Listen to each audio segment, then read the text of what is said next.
Hello everyone. Money bill.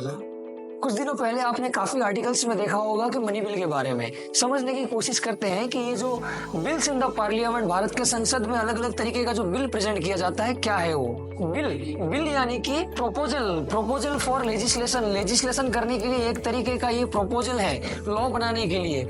और ये जो प्रपोजल है अलग अलग तरीके का हो सकता है। It can be ordinary bill, financial bill, money bill या कॉन्स्टिट्यूशनल अमेंडमेंट बिल। 4 तरीके का बिल होता है।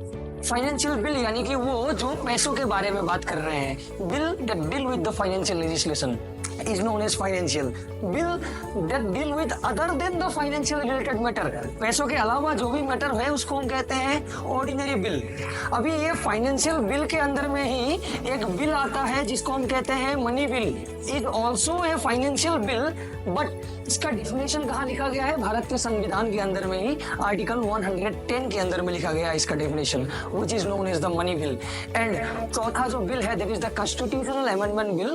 संविधान के अलग अलग प्रोविजन को बदलने के लिए जो बिल प्रेजेंट किया जाता है is known as the constitutional amendment bill. ऐसे ही अलग अलग कंटेंट को समझने के लिए हमारे साथ जुड़े रहें। Thank you.